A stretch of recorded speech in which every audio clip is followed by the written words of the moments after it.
Salut, c'est Éléonore Coste et c'est moi qui vais t'embarquer dans de folles aventures canines. Mais avant ça, je voudrais te présenter Assurepoil.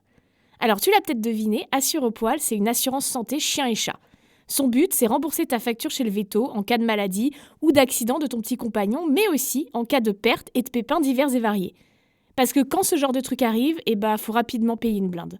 Un jour, par exemple, mon chien a avalé toute ma boîte de somnifères et j'ai dû appeler un vétérinaire en pleine nuit, qui lui a fait des piqûres pour qu'il vomisse. Résultat, comme j'étais pas assurée, ça m'a coûté 500 balles. J'étais ravie. Bref, tu l'auras compris, Assurepoil, c'est comme notre mutuelle d'humains, mais pour les animaux.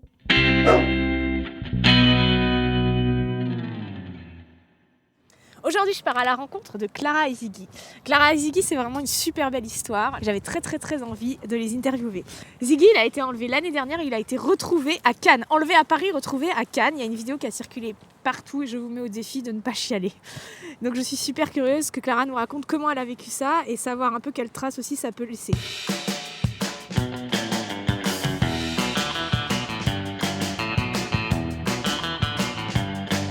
Je suis Éléonore Coste, bienvenue dans Chien Chien, le podcast qui parle de vous et de vos chiens. Salut Clara! Salut Éléonore! Enchantée! Enchantée depuis le temps que j'entends parler de toi. Alors Clara, est-ce que tu peux te présenter en quelques mots? Alors, en quelques mots, j'ai 31 ans, j'ai un petit chien qui s'appelle Ziggy, qui a bientôt 3 ans. Ouais. Je tiens un petit restaurant dans le 10e, où je fais le service tous les midis, avec Ziggy évidemment. Et puis voilà. Est-ce qu'on pourrait le décrire, Ziggy? Alors, Ziggy, qui est déjà en train de manger un truc par terre. C'est un petit croisé de Jack Russell Terrier et Chihuahua. Il est plutôt joyeux et plutôt dynamique comme chien. Ouais. Mais il est quand même très cool. J'ai beaucoup de chance parce qu'on a quand même mélangé deux races qui sont difficiles entre le Chihuahua et le Jack. Ah oui, ouais, oui, en qui effet, peuvent être particulièrement teigneuses. Ah ouais. Mais donc voilà, donc Ziggy n'est pas un chien de race particulière. En fait, c'était une erreur de parcours, c'était pas du tout volontaire. La nana qui me l'a donné, en fait, elle ne voulait pas, de chiot. Elle avait juste une femelle Jack Russell et un mâle Chihuahua. Et il se trouve qu'ils ont fait des bébés. Ah, c'était une erreur, c'était pas voulu. Voilà, non. C'était une erreur, c'était pas un élevage.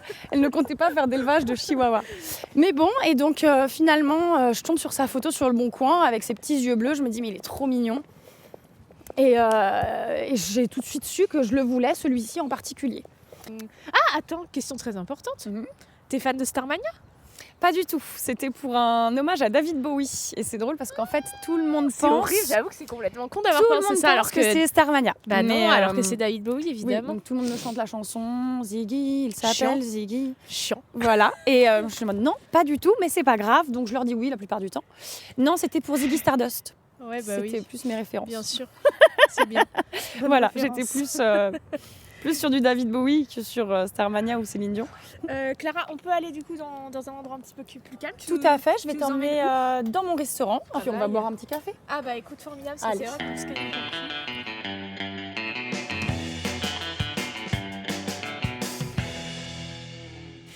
Clara, du coup, ici on est dans le restaurant de tes parents. Tout à fait, c'est le restaurant qu'ils ont depuis 20 ans.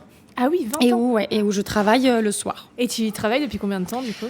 Oh là, je ne saurais pas te dire. J'imagine. Ouais, voilà, je pense que dès que j'ai eu l'âge de travailler, on nous a fait travailler ici, puisque de toute façon... 4-5 ans, quoi. Non. J'avais 11 ans quand je repeignais la façade du restaurant avant l'ouverture. J'ai fait un très bon calcul dans ma tête. Et puis finalement, je pense que j'ai commencé à travailler ici, j'avais 14 ans. Parce qu'assez vite, on avait besoin d'argent de poche avec ma sœur et qu'il a toujours été hors de question de nous donner de l'argent.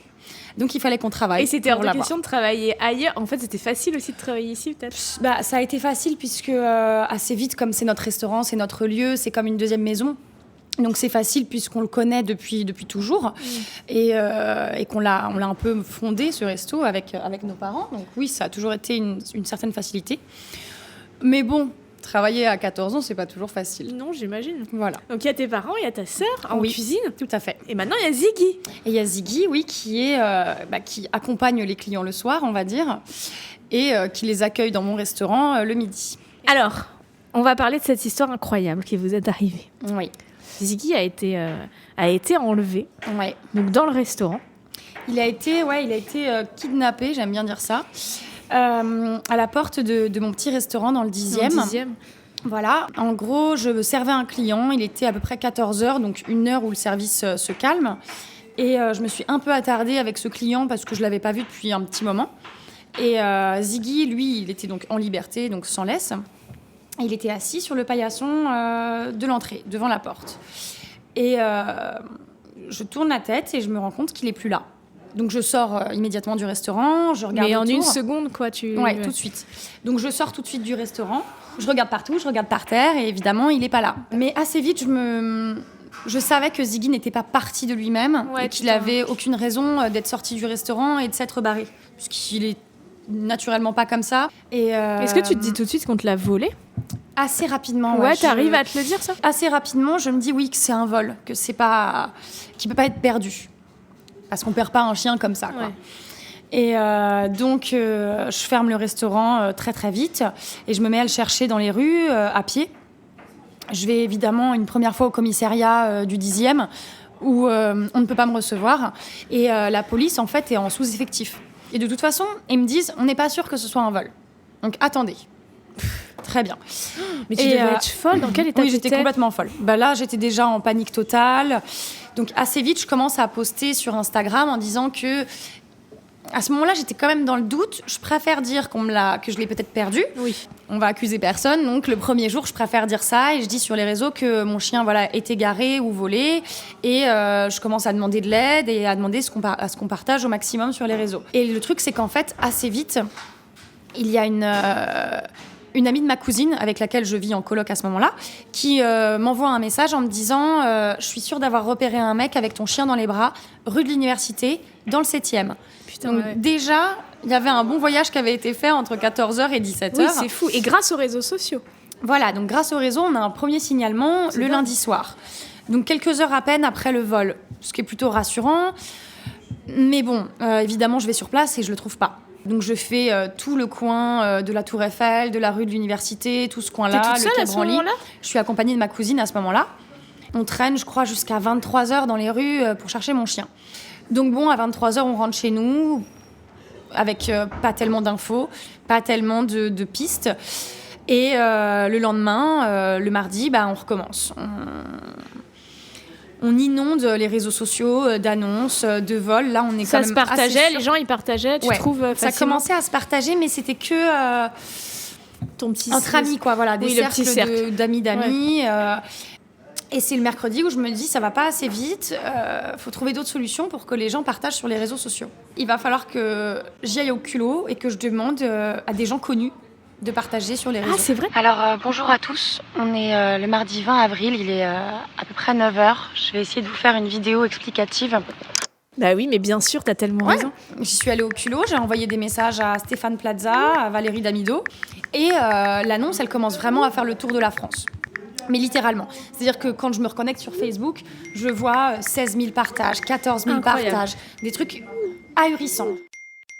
Je me disais, mais c'est improbable, j'en reviens pas, quoi. Donc, à partir du mercredi, j'arrive à déposer plainte. Et il y a des policiers qui commencent à me suivre sur Instagram et qui partagent l'annonce dans leur réseau à eux en interne. D'accord. En gros, il y a beaucoup de policiers amoureux des animaux qui ont des groupes WhatsApp sur lesquels, en fait, en dehors des enquêtes, ils se donnent des informations et ils cherchent des animaux. Et ils aident les gens à chercher des animaux. Et donc, c'est comme ça que moi, je me suis rapprochée de policiers qui m'envoyaient des descriptions, mais très, très, très détaillées, de l'homme qui avait volé mon chien. Donc, je savais que c'était un grand brun. Course, mais ça devait être... C'était une vraie enquête. Et donc, je savais que c'était un grand brun. On me disait qu'il avait le nez crochu, qu'il avait entre 35 et 40 ans, une doudoune soit kaki, soit beige, un peu sale. Mais bon, on était sur des trucs comme ça. Il traînait Ziggy manifestement avec une sorte de ficelle.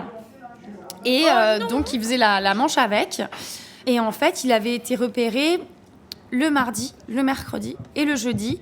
Derrière la gare de Lyon, il y a une sorte de petite place sur laquelle, en fait, les associations viennent faire des maraudes et viennent distribuer de la nourriture pour les SDF. Donc là, j'ai un espoir qui est incroyable. Je me dis, le gars, j'ai juste à l'attendre. Et à un moment ou à un autre, je vais tomber sur lui et je vais récupérer mon chien. Et le vendredi matin, je suis appelée par une dame qui me dit « J'ai vu votre chien hier soir à la gare de Clermont-Ferrand. » Et j'ai pas envie d'y croire à cette information. Moi, dans ma tête, je me disais, ce mec-là est toujours à Paris. Il n'y a aucune raison qu'il ait pu partir. Donc, je continue de le chercher sur Paris. Et le samedi, donc j'ai enfin un vrai week-end. Je peux vraiment le chercher pendant toute la journée. Et c'est surtout qu'il fait beau. Et je me dis, donc, le SDF va être de sortie. Et il fera forcément la manche dans des coins où il y aura beaucoup de monde. Donc, je vais le voir. C'est pas possible autrement, je vais le trouver. Évidemment, toujours rien. Et le samedi, il n'y a plus de signalement. Plus personne ne me dit rien, plus d'infos. On ne voit plus Ziggy nulle part. La police, c'est pareil. Donc, je commence à flipper. Le dimanche, toujours rien. Toujours aucun signalement. Puis bon, on le cherche toute la journée. Pendant toute cette journée-là, on est tous très actifs sur le groupe, à s'échanger une tonne d'infos. Et à un moment, il est 17h. Et je sens que mon téléphone vibre, que ça s'arrête plus. Il y a un truc qui va pas. Je suis limite en train de me dire, il est pété, il y a quelque chose qui bug. Et j'ouvre et je vois plus de 100 messages sur WhatsApp. Oh là. Bref, les messages s'enchaînent et là, je vois une photo de Ziggy. Une photo que moi, j'ai jamais prise. Oh là là. Et derrière Ziggy, il y a des palmiers. Je suis à fond dans cette histoire. Je sais pas vous, mais je suis à fond dans cette histoire. Derrière Ziggy, il y a des palmiers. Et là, des palmiers ? Ouais. Il a Malibu. Sur la photo. En fait, il s'est barré en vacances. C'est ça. Et tout le monde pète un câble sur le groupe en disant, mais il est où ? Je comprends pas. Des palmiers à Paris, il y en a pas. Est-ce qu'il est à Nice ? Est-ce qu'il est à Cannes ? Il est dans le sud ? Il est au Maroc ? Je comprends pas. Ouais. Et Maria, qui est la femme en fait qui m'a envoyé la photo, dit à tout le monde, arrêtez de parler sur le groupe, il faut que je contacte Clara, il faut que je l'appelle et que je l'ai au téléphone, que je lui explique ce qui se passe. Et elle me dit, j'ai retrouvé ton chien quand même. Donc bon, moi littéralement à ce moment-là, je m'effondre au sol. Mais vraiment. Et je suis par terre avec mon téléphone, je comprends rien, j'ai les larmes qui commencent à monter parce qu'on a une semaine de panique, une semaine de stress qui remonte d'un coup dans ma gorge. Et je comprends pas ce qui se passe surtout en fait, parce qu'il y a des palmiers, on a retrouvé mon chien, mais où est-ce qu'on l'a retrouvé ? Je sais pas quoi. Et j'ai Maria au téléphone, elle me dit, je t'explique. J'ai envoyé hier la photo de Ziggy à une amie toiletteuse pour chiens à Paris, qui se trouve par hasard était en week-end à Cannes. Mais incroyable. Et il se trouve que par hasard, elle prend le train aujourd'hui de 17h et elle tombe nez à nez sur le SDF et Ziggy. Mais c'est incroyable. À la gare de Cannes. C'est incroyable. Donc là, c'est très très très stressant parce que certes, on sait où est mon chien, mais comment le récupérer, c'est un vrai casse-tête. Donc à ce moment-là, on se met tous à réfléchir sur notre groupe WhatsApp de 30 personnes. Comment on peut faire ? Qu'est-ce qu'on va faire ? Qui est-ce qui pourrait récupérer ce chien ? On commence à appeler tous les commerces qui sont autour de la gare en se disant peut-être que quelqu'un va aller récupérer Ziggy. Mais il y en a une qui a la présence d'esprit de se dire qui est-ce qui va aller sauver un animal ? Une vétérinaire, tout simplement. Ah bah oui. Donc elle appelle la vétérinaire la plus proche de la gare, qui lui dit « Ok, je ferme mon cabinet tout de suite et je vais récupérer le chien. » Déjà, et incroyable. Donc t'es entourée de personnes incroyables. Oui, quand même, déjà j'ai eu énormément de chance d'être tombée que sur des gens vachement bienveillants. Et moi, pendant ce temps-là, sur Paris, j'appelle la police. Et il me semble que sur le groupe, on est une trentaine à appeler la police en même temps. Parce que finalement, ils décident de se bouger. Parce qu'au début, quand je les ai au téléphone, ils me disent « Mais n'importe quoi, madame, votre chien que vous avez perdu à Paris ne peut pas être à Cannes. » Je leur dis « Mais enfin, je ne l'ai pas perdu, il n'est pas parti tout seul. Il a été volé et il n'a pas pris le train tout seul, en fait. Il y a quelqu'un qui l'a emmené à Cannes. Donc, croyez-moi, c'est lui. Et puis, Ziggy, il n'y en a pas deux comme lui. C'est pas n'importe quel labrador. Il a un physique très particulier. Il est très particulier, il est très, très reconnaissable. Les yeux bleus, tachetés. S'il vous plaît, faites quelque chose. Il faut le récupérer. Et pendant ce temps-là, comme on est 30 à appeler la police en même temps, je pense qu'ils se disent, bon, ce chien, il est forcément à elle, on va aller voir, et puis on va vérifier sa puce. Donc, la police et la vétérinaire arrivent en même temps sur les lieux. J'ai la vétérinaire au téléphone qui me dit, je l'ai en face de moi, t'inquiète pas, il va pas bouger, je partirai pas tant que j'aurai pas ton chien dans les bras. Oh là là, tu devais être folle. Ouais. Et donc, elle est aidée par la police. La police dit au monsieur... Écoutez, monsieur, ce chien, il ressemble comme deux gouttes d'eau à un chien qui a été volé à Paris. Le mec lui dit, non, pas du tout. Je l'ai acheté il y a 5 mois en Allemagne. Menteur ! Ouais. Et ils disent, bon, très bien, on va vérifier sa puce. Heureusement que la vétérinaire était là, donc, avec le lecteur de puce. Ah oui, il avait une puce. Voilà. Donc, elle vérifie. C'est bien les numéros de puce que je lui ai envoyés. Ah bah non, monsieur, il se trouve que ce chien, c'est bien le chien qui a été volé à Paris il y a 1 semaine. De là, évidemment, il veut pas le lâcher, il pleure, il essaie de se battre avec eux. Mais finalement, Ziggy est récupéré.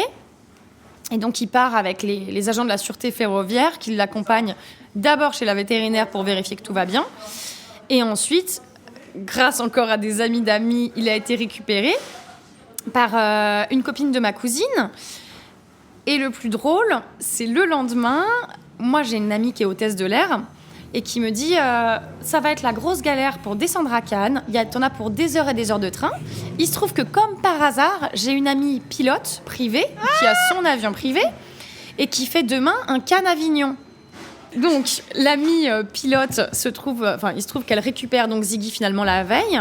Donc Ziggy est nettoyé, il passe une belle soirée avec une chienne malinoise, donc il est bien accueilli, il est heureux.